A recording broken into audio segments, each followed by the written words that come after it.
Pagi teman-teman. Pagi, Bu. Selamat hari ini. Baik, Bu.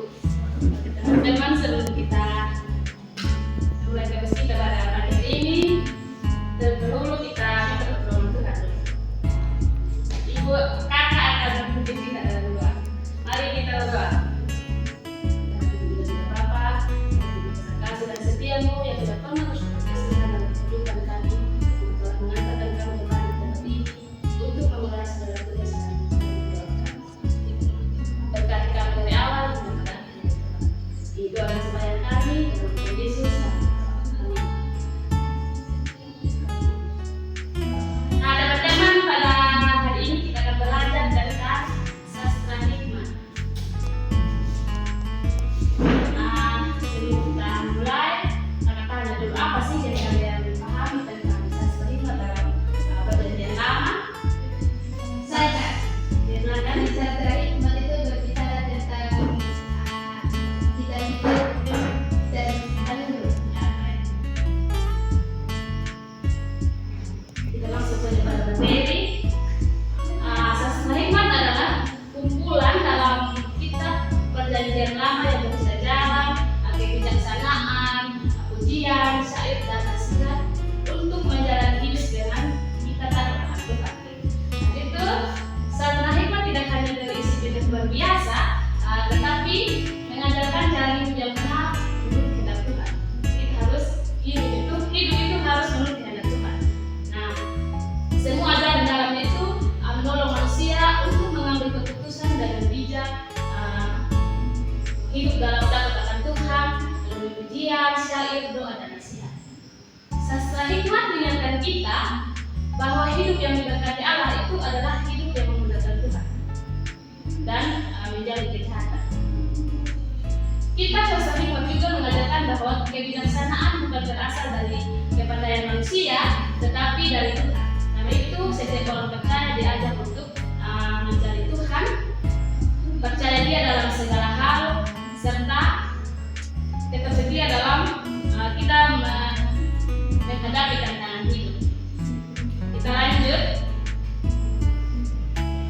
Apa saja kitab-kitab yang termasuk dalam sastra hikmat? Teman-teman, Ayub, Mazmur, Amsal, Imaam, dan terus sekali kitab yang termasuk dalam sastra hikmat itu ada Ayub, ada Amsal, ada Mazmur, ada Amsal, ada Kidung Agung, dan ada kitab Yohanes.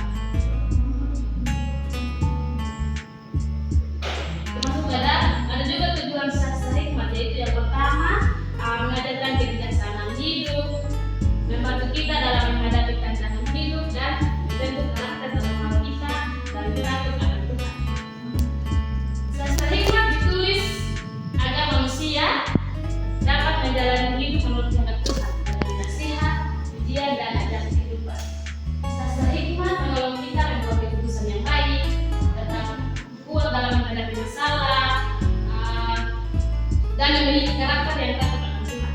Dengan memahami sastra hikmat, kita belajar untuk hidup bijaksana, rendah hati, serta mengandalkan Tuhan dalam setiap langkah kehidupan kita. Ini kan akan menjelaskan secara garis besar kitab-kitab yang termasuk dalam sastra hikmat itu. Yang pertama ada kitab Ayub. Kitab Ayub ini mengajarkan kita tentang iman di tengah penderitaan. Benar bisa menderita, tetapi Tuhan tetap ada dan bijaksana. Teman-teman tahu tidak? Ini cerita tentang Ayub. Pada saat itu Ayub mengalami sakit yang sangat luar biasa, tapi karena dia tetap setia kepada Tuhan, akhirnya Tuhan menyembuhkan dia dari dia penyakit. Nah, kitab Ayub ini mengajarkan kita bahwa orang benar juga itu bisa mengalami penderitaan, bukan karena Tuhan tidak mengasihi. Kita sering berpikir bahwa kalau kita ada dalam kesakitan, kita sering berpikir bahwa Tuhan meninggalkan kita, padahal tidak. Nah, tetapi karena Tuhan mempunyai rencana yang lebih besar, Ayub menunjukkan kedalam iman karena ia tetap setia kepada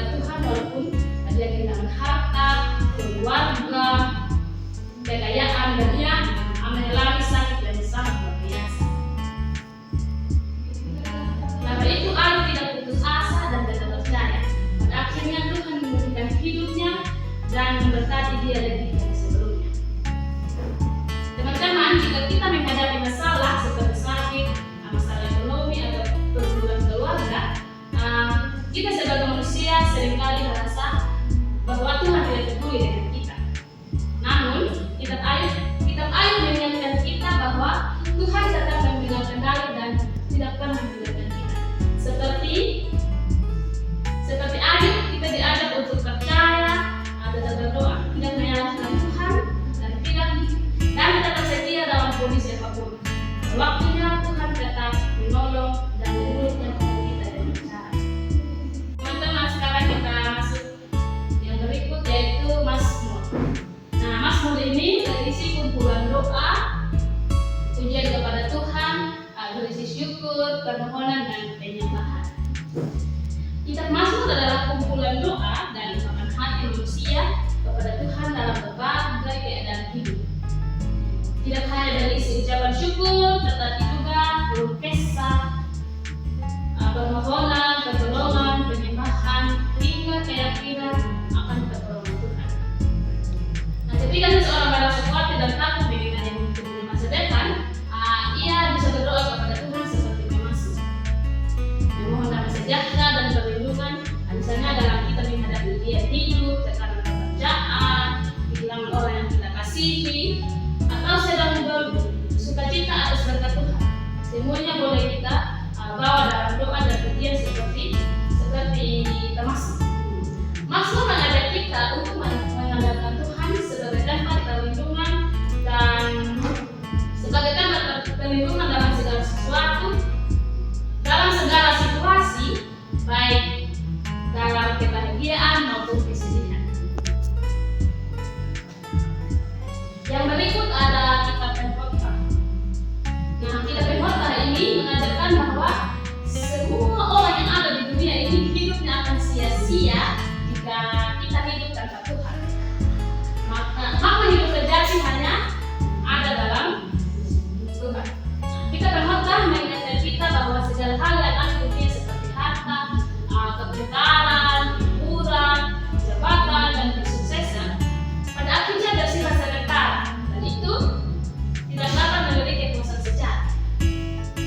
Semuanya akan berlalu dan dapat membuat manusia merasa hampa jika hidupnya jauh dari Tuhan. Karena itu, makna hidup sejati bukan terletak pada pencapaian duniawi, tetapi pada hubungan kita dengan Tuhan. Hidup yang berharga adalah hidup yang takut akan Tuhan, melakukan kehendaknya, dan selalu ingat bahwa waktu kita di dunia itu terbatas.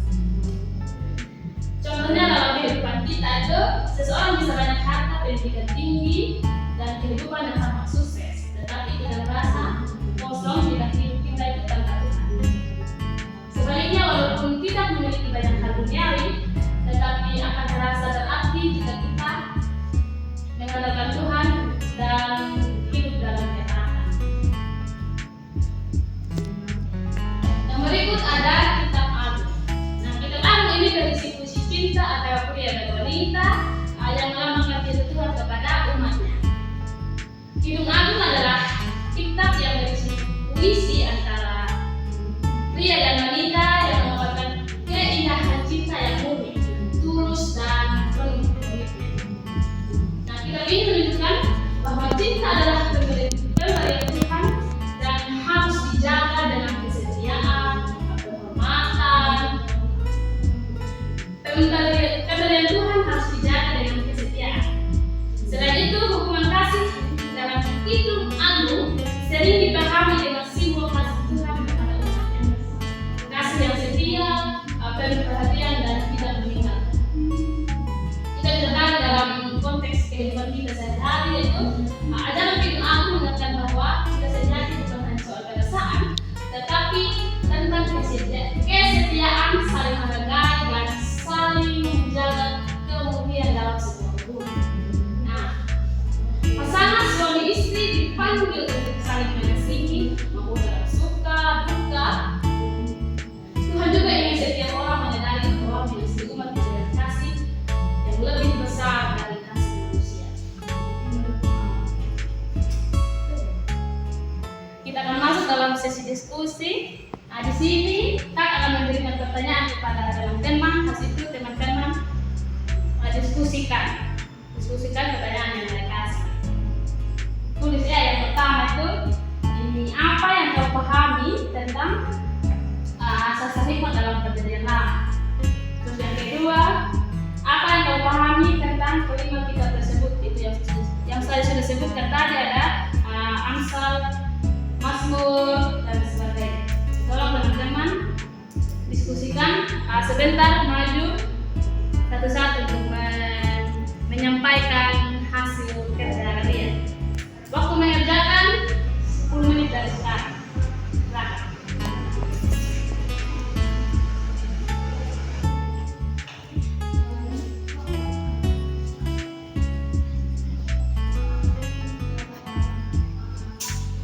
Sudah. Oke, silakan maju orang.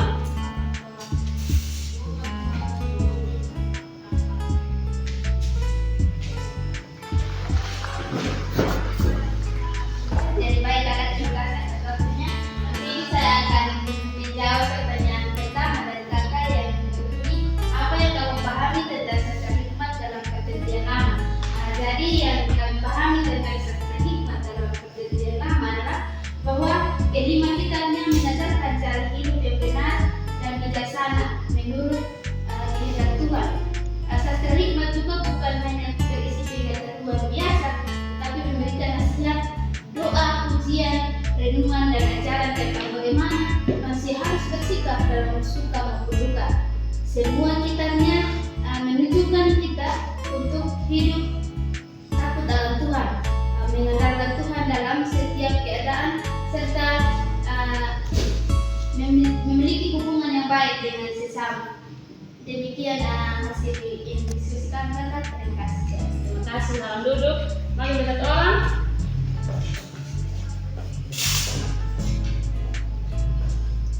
Saya akan menjawab pertanyaan nomor 2. Apa yang kamu pahami tentang kelima tersebut? Yaitu ada Ayub. Kami memahami bahwa Ayub mengajarkan kesetiaan kepada Tuhan di tengah penderitaan. Lalu ada Mazmur. Kami memahami bahwa Mazmur berisi doa dan pujian kepada Tuhan dalam segala sesuatu yang hidup. Lalu yang ketiga ada Amsal, bahwa Amsal berisi nasihat untuk hidup bijak, jujur dan patuh akan Tuhan. Lalu yang berikut ada Pengkhotbah, bahwa hidup tanpa Tuhan adalah sia-sia dan makna hidup sejati hanya ada dalam Tuhan. Baik, terima kasih. Salam duduk. Dan baik teman-teman, terima kasih atas pemahaman yang sudah disampaikan, bahwa pemahaman tersebut sudah benar. Di sini saya akan menambahkan sedikit bahwa sastra hikmat bukan hanya untuk dipelajari secara teori, tetapi untuk kita terapkan dalam kehidupan kita sehari-hari. Melalui kelima kitab ini kita diajak untuk belajar bersikap jujur, bijaksana, setia dalam penderitaan, rajin bekerja, jujur dalam setiap tindakan, rajin berdoa, serta menghargai kasih dan hubungan dengan sesama. Sangat penting bagi kita bahwa untuk menyadari bahwa kebijaksanaan sejati tidak berasal dari pikiran kita atau pengalaman manusia semata, tetapi melainkan dari sikap takut akan Tuhan dan hidup dengan ajaran. Di sini kakak akan menarik kesimpulan bahwa sastra hikmat menekankan bahwa kebijaksanaan sejati tidak berasal dari kepandaian manusia sendiri, melainkan dari kita takut akan Tuhan dan hidup dengan taat-taatnya. Kitab Ayub mengajarkan tentang kesetiaan dalam penderitaan, Mazmur menunjukkan keindahan doa dan kemewahan, Amsal memberi pedoman hidup bijak, terus Pengkhotbah mengingatkan kita bahwa hidup tanpa Tuhan itu adalah sia-sia, terus Kidung Agung menggambarkan kasih karunia yang murni dan setia. Nah, demikian pemaparan materi kita pada saat ini tentang sastra hikmat. Harapan saya melalui materi ini kita tidak hanya menambah pengetahuan, tetapi juga kita bisa menerapkan hal ini dalam kehidupan kita sehari-hari. Terima kasih atas perhatiannya.